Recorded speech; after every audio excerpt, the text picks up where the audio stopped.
నా లైఫ్లో weight loss అనేది చాలా కష్టం అనుకున్నాను, కానీ ఫైనల్గా అయితే 60 డేస్లో 4 kgs అయితే లాస్ అయ్యాను. అయితే నా 60 డేస్ వెయిట్ లాస్లో నేను యూజ్ చేసిన డ్రింక్స్ అయితే మీకు చూపిస్తాను. అందులో ఇది పార్ట్ 1. ఈ పార్ట్ 1లో అయితే నేను ఒక రెసిపీ అయితే చెప్తాను. ముందుగా అయితే జింజర్ అయితే తీసుకోండి, అయితే అండి అల్లం. ఈ అల్లంను అయితే ఒక 1 ఇంచ్ అయితే కట్ చేసుకోండి. ఎక్కువగా తీసుకున్ననైతే మనకు కడుపులో అయితే మంట అయితే వస్తుంది. సో 1 ఇంచ్ అయితే చాలా ఎక్కువ అయిపోతుంది. ఈ 1 ఇంచ్ని అయితే నేను పీల్ అయితే చేసేసుకుంటున్నాను. ఈ పొట్టు తీసుకొని కడుక్కొని చిన్న చిన్న ముక్కలుగా అయితే కట్ చేసుకోవాలి. ఫస్ట్ ఇక్కడ చూపిస్తున్నాను కదా, జస్ట్ 1 ఇంచ్ మాత్రమే తీసుకున్నాను. ఇది 1 ఇంచ్ మాత్రమే తీసుకున్నాను కానీ చాలా అంటే చాలా హీట్ ప్రొడ్యూస్ చేస్తుంది బాడీలో అయితే.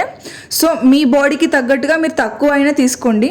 దీన్ని అయితే ఇప్పుడు చిన్న చిన్నగా ముక్కలుగా కట్ చేసుకొని ఇంకా నా దగ్గర ఉన్న కెటిల్లో అయితే దీన్ని వేసేస్తున్నాను. ఇందులో అయితే 1 గ్లాస్ ఆఫ్ వాటర్ తీసుకోండి. 1 గ్లాస్ ఆఫ్ వాటర్లో ఇవైతే మనం బాయిల్ చేసుకుంటే మన రెసిపీ అయితే ఫైనల్గా అయితే రెడీ అయిపోతుంది. నేనైతే కెటిల్ యూజ్ చేస్తున్నాను, ఇంట్లో ఉండట్లేదు కాబట్టి. నేను హాస్టల్లో ఉండి వెయిట్ లాస్ అవుతున్నాను కాబట్టి నా దగ్గర కెటిల్ ఉంది.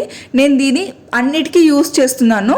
అయితే మీరు హాస్టల్లో ఉండి వెయిట్ లాస్ అవ్వాలి అంటే ఏమేమి కావాలి థింగ్స్ అనేది నేనైతే ఒక వీడియో అయితే చేశాను. ఆ వీడియో అయితే నెక్స్ట్ నేను అప్లోడ్ చేస్తాను. వాటర్ అయితే చల్లారిన తర్వాత ఇంకా డైరెక్ట్గా తాగడమే. మనకైతే బాడీలో కొంచెం హీట్ అనిపిస్తుంది, కానీ రిజల్ట్స్ మాత్రం చాలా అంటే చాలా బాగుంటాయి. ఇంకా నెక్స్ట్ ఎపిసోడ్లో మళ్ళీ కలుద్దాం. అంతవరకు బాయ్ బాయ్.